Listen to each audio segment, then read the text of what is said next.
Hello! I'm continuing my series about generative patches. This video I'll pick up where I left off in the last one and continue with a focus on generative expression. By expression, I mean dynamics, loud or soft, or in musical terms, piano, mezzo forte, forte, etc., etc. Dynamics can change gradually,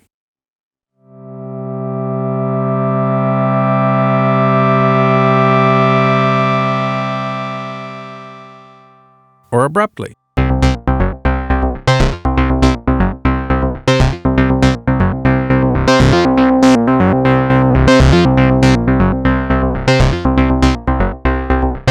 I think a lot of time we overlook dynamics while focusing on things like pitch or timbre, but hopefully you can see how gradually swelling or an abrupt change in dynamics can be used to easily create different moods. Dynamics are a fundamental element of music and can make or break a track or patch. In layman's terms, articulation is how a note is pronounced, with a sharp or soft attack, is it sustained or short, etc., etc. Obviously, in synthesis, we use envelope generators for this most of the time, but of course there are other options.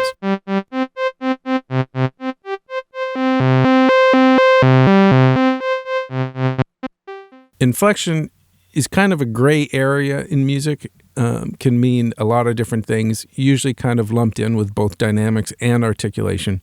But we could think of inflection as whether or not a note is bent or slid into, portamento in other words, or glide, or whether it's played with vibrato.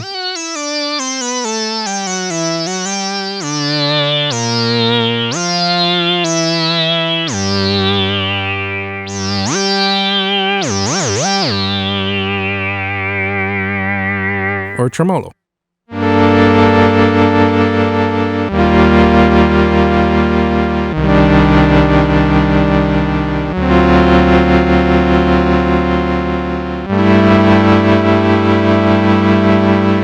I've already talked about my philosophy regarding generative patches, and there's really no need for any theory overview this time, so let's get straight into patching. Oh, wait, there's an index and links to patch diagrams in the description.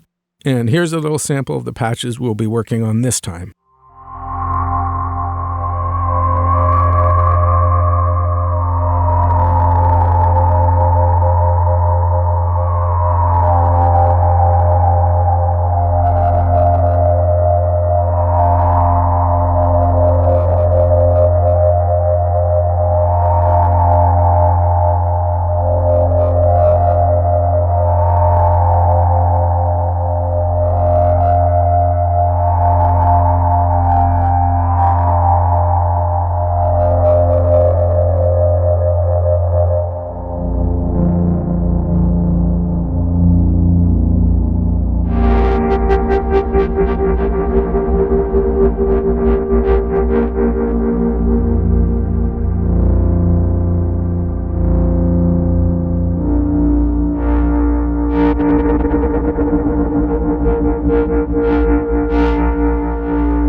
All right, I'm going to start where I left off in the last video. I've cleared all the patch cables, but have left the oscillators tuned to an add 9 chord. That's root, 3rd, 5th, and 9th.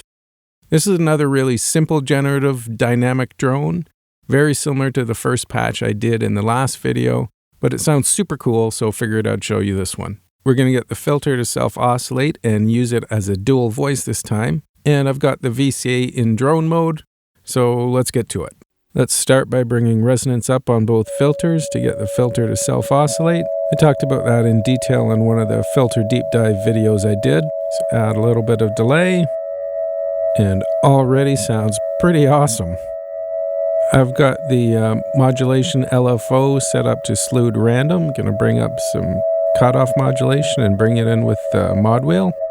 Just want enough filter modulation. In this case, it's going to be pitch modulation because we're using the filter as the oscillators to get a little chorusy type effect. And kind of chorusy vibrato, I guess. Cool, that sounds great already. Maybe just add in a little bit of noise for some low rumble. Cool, I love it already. There's obviously tons of applications for this sound. But let's bring in an oscillator to get a drone happening. All the VCOs are still set to triangle waves. There's not too much harmonic content in triangle waves, so they're perfect for patches like this where the filter is being repurposed. Let's bring in some more oscillators.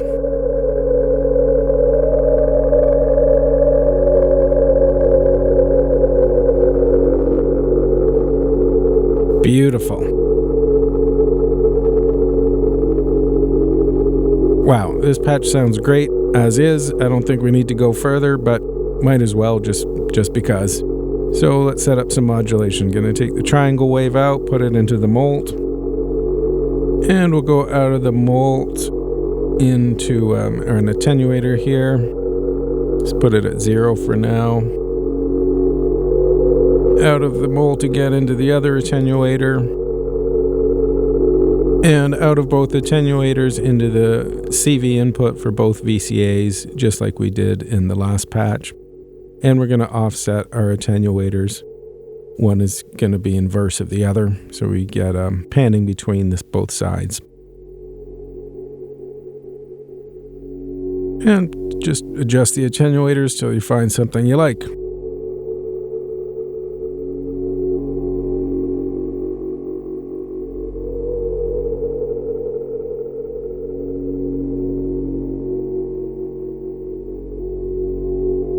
Okay, let's take the mod wave, which, like I said, is slewed random, and patch it into this molt up top. And out of the molt, we're going to use it to modulate the rate of the LFO. And like I said in the last video, the slewed random wave on the Matriarch is perfect for patches like this. It's very gradual changes in CV. It's super musical. Great, I'm just loving this. Not every patch needs to be super complicated. Now, if I wanted the filter oscillators to key track, I could easily do that by turning the key tracking on the filter all the way up, but I want the sine waves to stay consistent, and I'll just play different notes and change the harmony with the VCOs.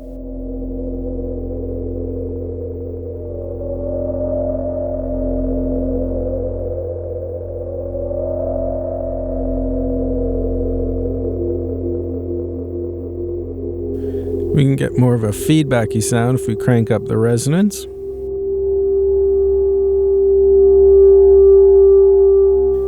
And we can overdrive the filter by turning up the oscillators in the mixer if we want.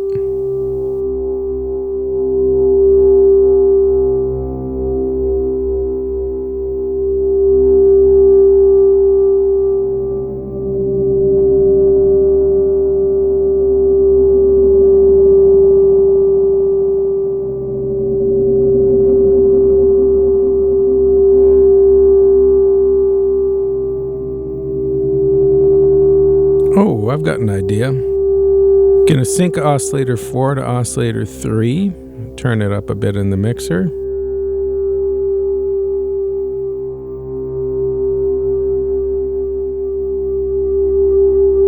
And now I'm gonna modulate the pitch of oscillator 4 with the random slewed wave. And I'll set up an attenuator just in case, but don't think we'll need it.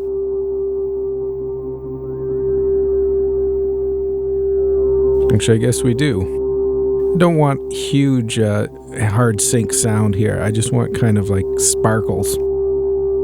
I'll show you what I mean.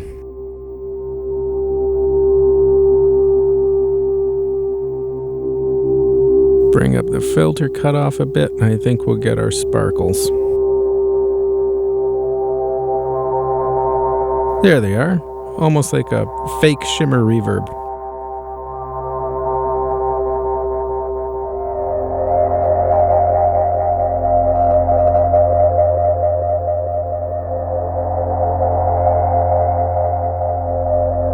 Cool, I'm just going to experiment a little bit, make little tiny changes here and there, and see what happens.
Okay, I'm pretty happy with that. Just let it play for a bit.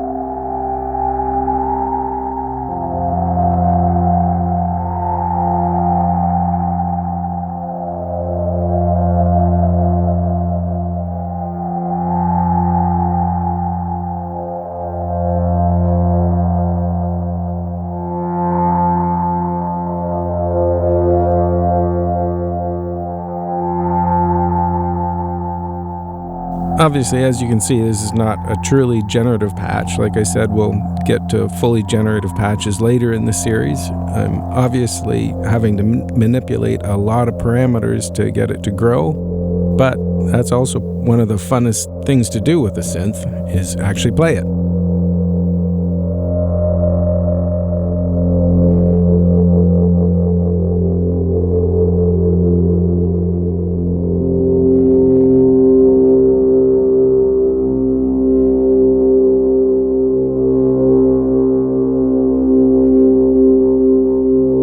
Okay, but I think that's enough. I think you get the idea. A lot of fun to just sit here and play this one, but I guess it's time to go on to the next patch. Alright, so far most of the patches we've done involve generative dynamics, so let's take a look at inflections now.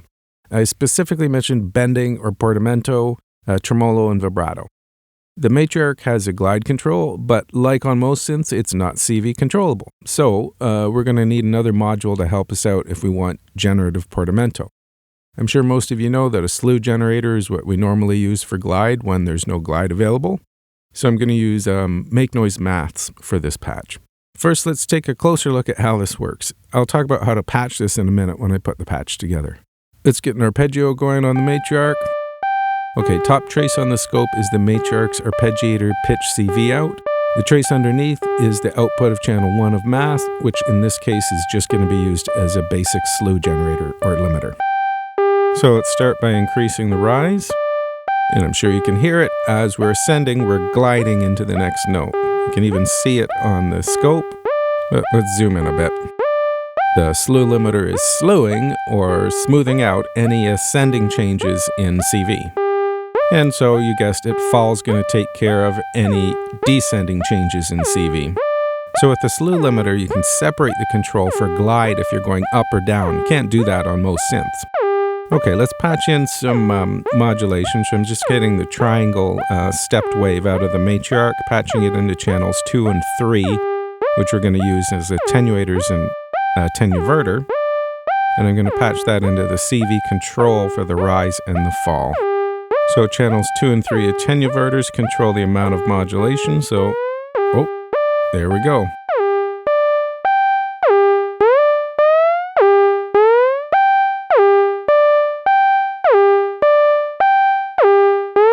So now we're getting random amounts of glide when we're ascending. And let's do the same thing with the fall, but we're going to invert the CV. There's no particular reason why I'm inverting the CV going to the fall. Just for variation, really. Just so it does it at different times than the rise. Cool, so that's how we get random generated Portamento. So let's try this out in a patch. So the plan is to get generative glide, vibrato, and tremolo in this patch. So I have a feeling with all three it's going to be a little weird sounding patch. Hopefully we come up with something that sounds good, but the goal is to learn how to patch this. So as long as we get those things working, I guess we win. Then after you know how to do it, you can explore and fine tune until you get a nice musical patch. Okay, first we have to look at how the pitch CV inputs work on the oscillators on the Matriarch. So I'll get the arpeggiator going, and then I'm going to patch out of the CV input for pitch from the arpeggiator into the pitch input on oscillator 1. In its default state, the sequencer and oscillators are linked, so if we add anything to the pitch input, it'll be additive. That's not what we want. So we're going to go into global settings and turn off local control of the arpeggiator. That's C#2, F#1, and C0. Now the sequencer is detached from the synth, so if I turn on the arpeggiator, nothing will happen, as you see. So before we go any further, now we've got to do some simple patching and set up our gates. So I'm going to patch out of the gate output of the arpeggiator into a malt. Out of the malt, we're going to go to the trigger inputs for the filter and envelope generator.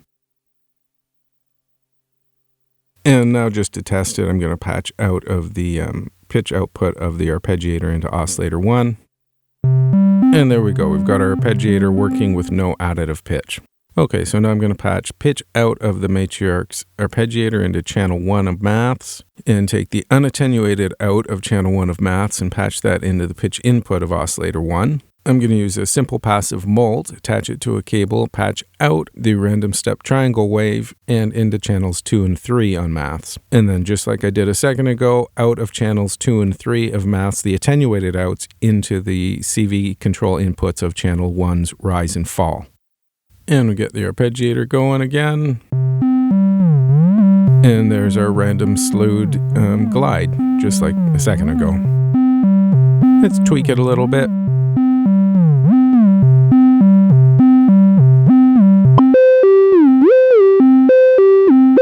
Cool. So again, the attenuverters for channels 2 and 3 in math control the amount of modulation of our glide.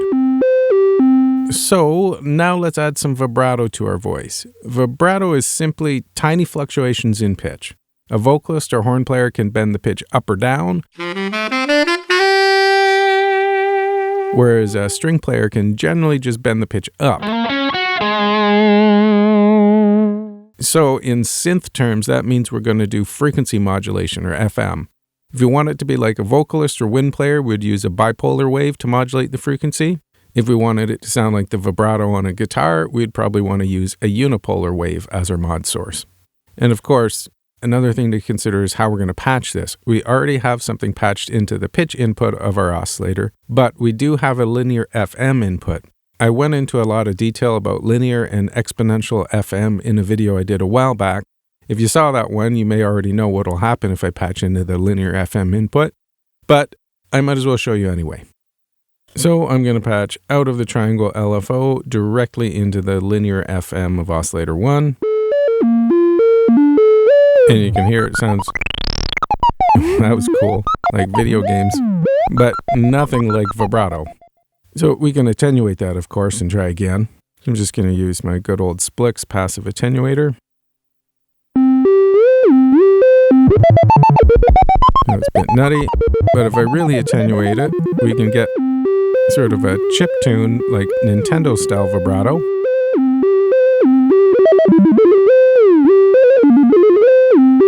That's actually really cool, but it's not what I want for this patch.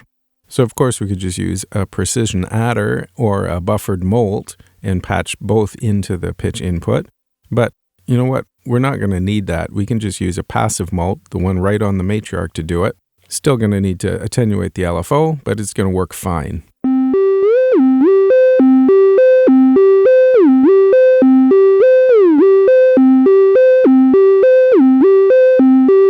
Slow it down so we can hear it better.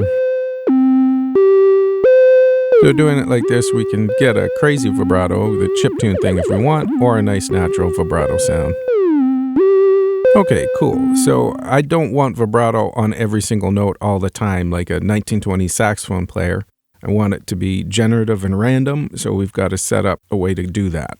So you guessed it, we're going to need a VCA. So I'm going to patch our already attenuated LFO into another attenuator, which will act as a VCA. And of course, out of the attenuator back into our molt. Now we're going to need something to modulate our attenuator. Oh, first we got to make sure that the attenuator's at 0. So we still have our glide, but no vibrato. Perfect. But if I turn up our attenuator, we've got more vibrato than we did before. That's because there's a DC offset on all these attenuators. So I'm going to put the attenuator at its max and then attenuate and find what I think should be the max vibrato with my passive attenuator. And you might have already noticed this.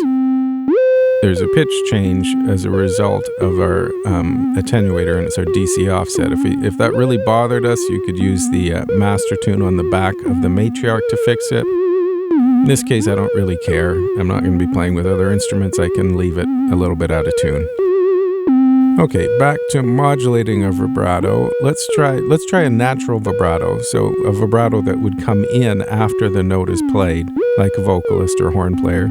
So we're going to use an envelope generator to do this. I'll just patch out of the envelope out into the CV input for the attenuator and set a long attack. Just monkey around and see if we can get a natural sounding vibrato that comes in after the note is sounded.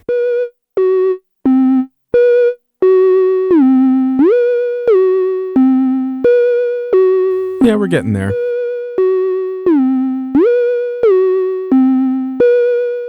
So the attack on the matriarch's envelope generators is logarithmic. So even with long attack times, it's a little tricky to get that slow swell into a note, or in this case, vibrato. But as you heard, it still sounds fine, but it's just not what I want for this patch. In the videos I did a couple of months ago about recreating a subharmonicon, I went really deep into envelope shapes in one of the videos, so if you're curious about that, I'll check that video out. Okay, but back to this patch. So I don't necessarily need a natural sounding vibrato. So what I'm going to do is use the stepped triangle wave. I'm just going to use a tip-top molt cable, because we already patched that to maths, to modulate the attenuator. Perfect. So now our voice has random vibrato and random slide amounts for both ascending and descending passages. Cool. Okay, at this point, let's work on the sound of our oscillator a bit. I think I want kind of a plucked sound, so I'm going to use a narrow pulse wave. And that's bright, so I'm going to bring the filter back quite a bit. And let's get the length of our pluck taken care of first. So bring the sustain down, a little bit of decay, a little bit of release for some ring. And now we need to get the transient happening, so we'll use filter for that. Filter envelope generator.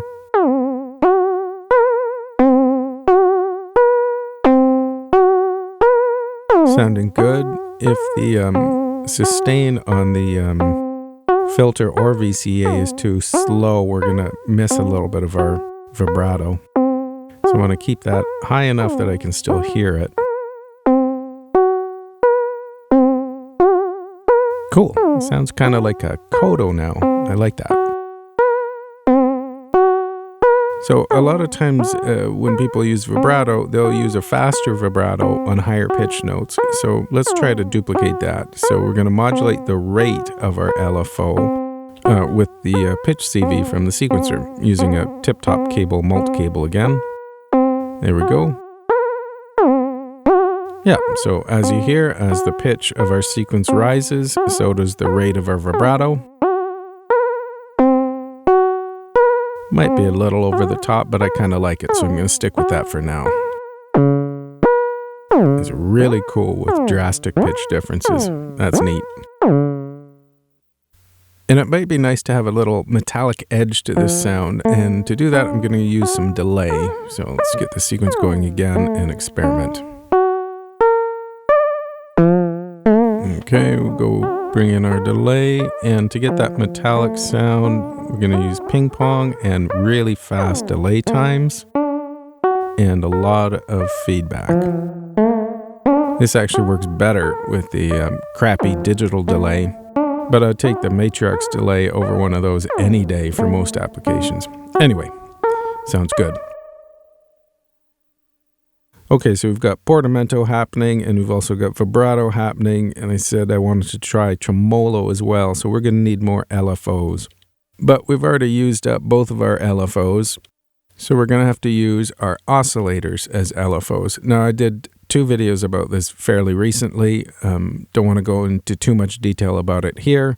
You can, of course, check out those videos if you're curious, but it's really quite simple. All we're going to do is use an attenuator as a DC offset and patch that into the pitch input of an oscillator, instant LFO. So I patched into the pitch input of oscillator 3, so that means oscillator 3 and oscillator 4 are now going to be acting as LFO. So we've got 2 extra LFOs, super cool. The octave knobs and frequency knobs both can control the rate of the LFOs, and of course now we have 4 different wave shapes as well for each LFO. Awesome. So now we just got to set up our tremolo. So I'm going to patch out of oscillator 4's wave output into the VCA CV input for VCA 2. Did this in the last video.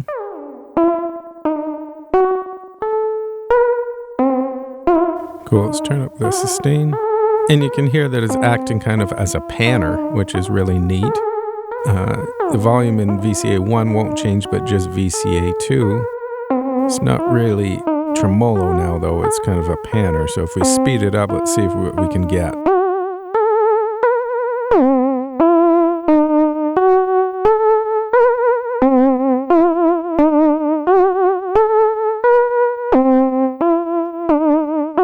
That's tremolo-ish, and I actually really love the sound of this patch. But we did it in the last one, so we're going to try something else instead. For this patch, I think I want 2 separate voices. I don't want the tremolo on both the voices. I just want vibrato on one and tremolo on the other. So we've got to do some work to set that up. So let's start with voice 1. So we're just going to patch directly out of oscillator 1's wave output into VCF1 input. And I'm going to use oscillator 2 for our second voice. I'm going to patch out of its wave input into an attenuator, which will act as a VCA. And out of the attenuator, we'll go into VCF2 input. So now we've got separate voices. We're bypassing the mixer. The Matriarch's internal routing will take care of the routing of the filters to the VCAs, VCF1 to VCA1 and vice versa, but we do need to set up CV control for the VCAs. So amp envelope out to VCA CV1 input. And we're going to need a separate gate or clock source for the second voice. So I'm going to use VCO3, which is acting as an LFO, to clock the Matriarch sequencer. So patching wave out of oscillator 3 to the back of the Matriarch into clock input. And I've just switched the wave shape over to pulse wave. So it's going to act as a gate. So I used a tip-top mult cable again. So I'm going to patch out of oscillator 3's wave out. So our gate source into input, the trig input of Math's channel 4, which is now going to act as an envelope generator. And I've got channel 4 of Math's output, actually the attenuated out of channel 4 patched into the CV control in for VCA2. So the attenuator on channel 4 will control our modulation amount. And I've got oscillator 4 wave out, which is a triangle wave patched into the CV control in for our attenuator 2, which is acting as a VCA. Now, the shaking sound of our oscillator is not our tremolo, so let's unpatch that. You can still hear that. That's FM, that's our vibrato. Because there's nothing patched into the pitch input of oscillator 2, the pitch modulation from oscillator 1 is affecting it. So remember, the matrix pitch inputs are normaled, so any pitch modulation will be passed down to the next oscillator unless broken by a patch cable. We're going to take care of that in a minute, but first let's set up our envelope on maths for the second voice.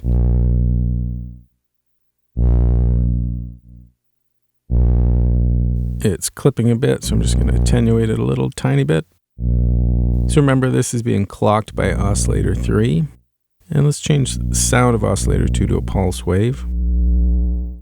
That's nice. You can hear that envelope and tremolo sounding good.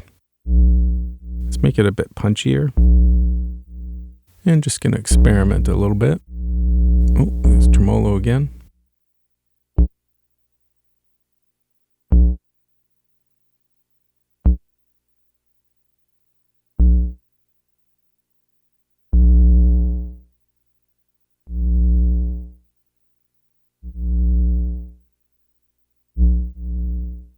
And I think I like the sound of the attack and then the tremolo swelling in afterwards.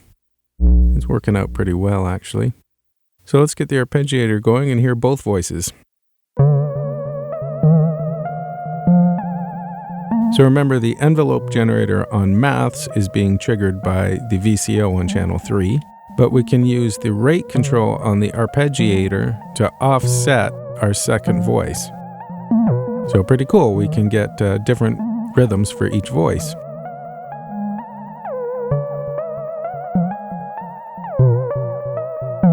Alright, but the weirdo pitch of oscillator 2 is really starting to bother me. We can make that better, so I'm going to break the normal connection. Well, sort of. I'm going to patch out or into the pitch input of oscillator 2, and I'm going to go out of the attenuated input of channel 1, which is our sequence. Now, if I put the attenuator at 0, it will freeze our pitch. Because we're using the full wave out of channel 1 for voice 1, we're still getting our pitch changes for voice 1. So now let's experiment a little bit with this weirdo patch.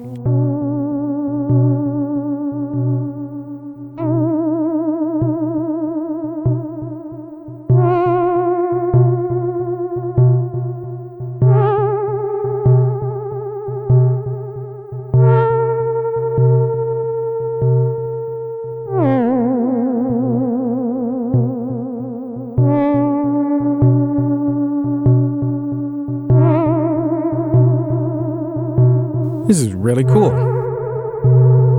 So in the next videos, I'm going to go way more into depth about generative rhythms and generative pitch, but since we've got it patched, let's just mess around a bit.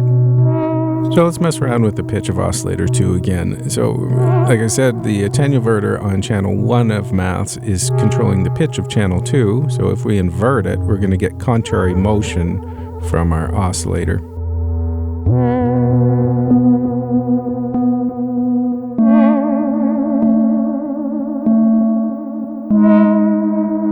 That's pretty cool. Now, again, we'll talk about quantizers and, harmony in the next couple of videos, but this is kind of neat.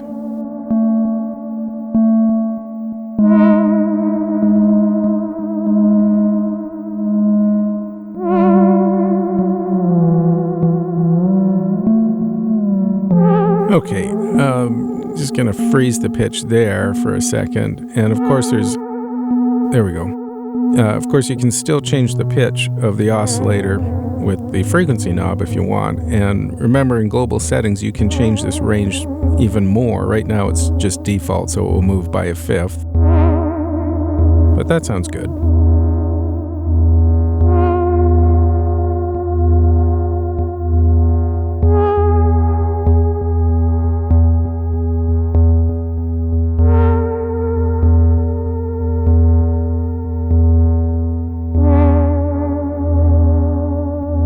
Cool. We're we're getting a nice semi-generative, I don't know what you'd call this, space march? Sounds like the soundtrack for an old sci-fi movie as explorers are marching across some weird planet somewhere.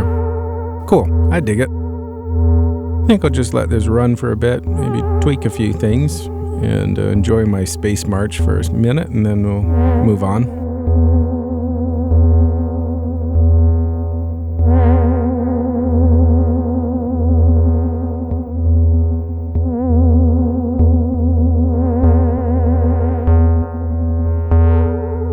Okay, what the hell? Let's try a little bit of rhythmic modulation on this patch. So cross-patching is always a fun thing to do when working with generative patches. So let's start with the square LFO, which is already being modulated, and use it to modulate the rate of oscillator 3, which is our gate signal for our second voice. So I just patched into that linear FM input for oscillator 3. Let's see what happens.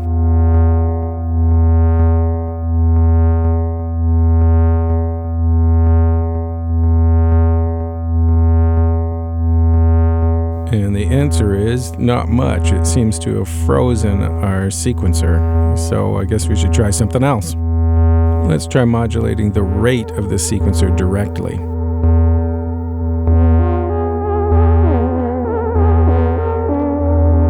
Oh, that's neat.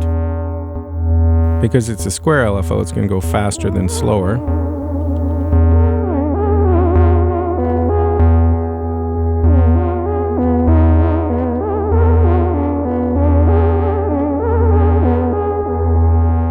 Actually, that's really cool. Let's tweak the filter a bit, get that second voice a little brighter.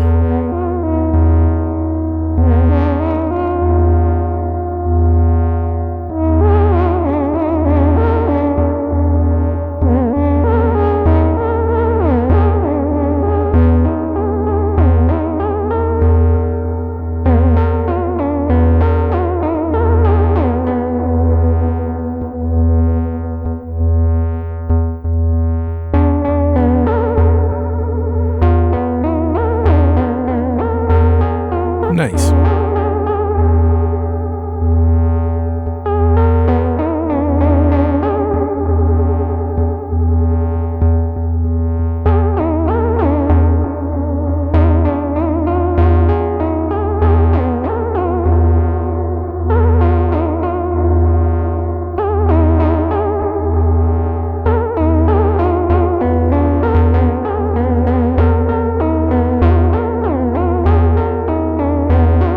Okay, maybe play around with the Tremolo, which is oscillator 4 controlling voice 2.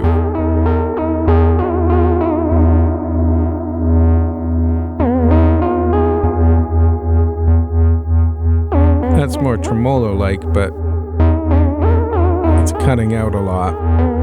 So let's patch in another passive attenuator and just rein in that tremolo a bit.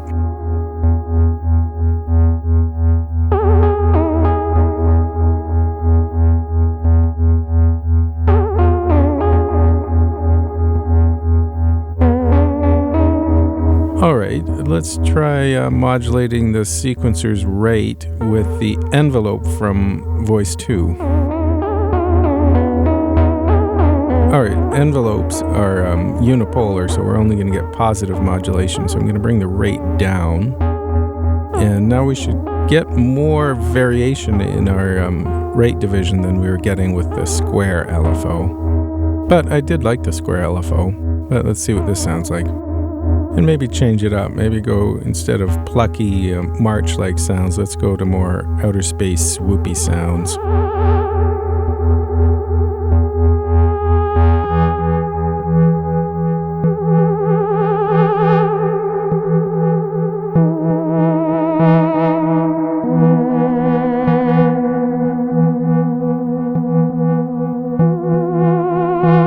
Let's change up the envelope for voice 2, and you know what, let's mess around with the pitch again.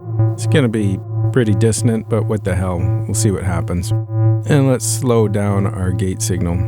Back to more ambient drone type thing again. Now, another thing I covered in that subharmonicon envelope video was talking about the envelope behaviors of subharmonicon, but also maths, and how if the attack is long enough, it will ignore incoming trigger signals. So it can sort of work like a clock divider, or in this case, gate delay, which is pretty cool. So now we should be able to get a really slow swelling patch, even though it's going to be dissonant.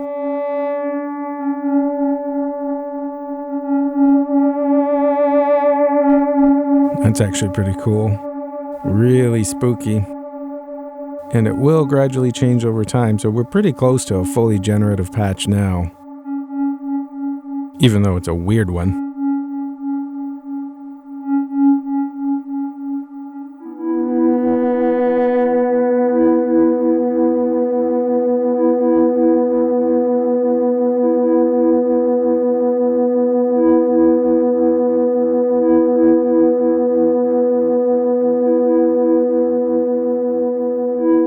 Alright, one more idea. Gonna play around with some global settings, and I'm gonna use my Touch OSC template to change things in real time with my iPad, which I'm using to film at the moment, so we'll have to switch over to iPad screen recordings to show you that. Again, I did a series of videos about how to set this up if you have any questions.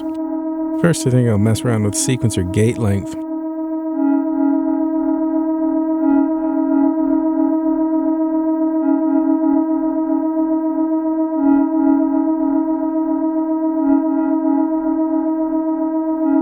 That's certainly making a big difference. Let's set the sequencer clock to step advance. We're going to get way more randomness now.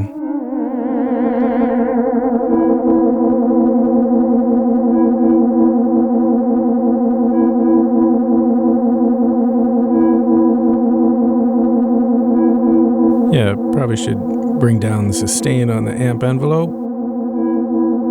That's cool.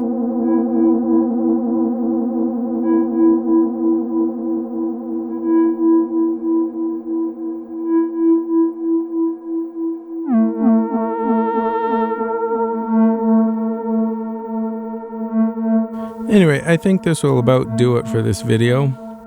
This patch took way longer than I thought it would, but I've had a good time messing around with it. It's definitely worth exploring more in the future. I think it's got tons of potential. I really liked that Space March sound. I guess I'm going to save the last two patches for another video. So the next video will be the final look at generative expression, and then we'll get into generative harmony, rhythm, and timbre in the videos after that. If you made it this far, thanks for watching.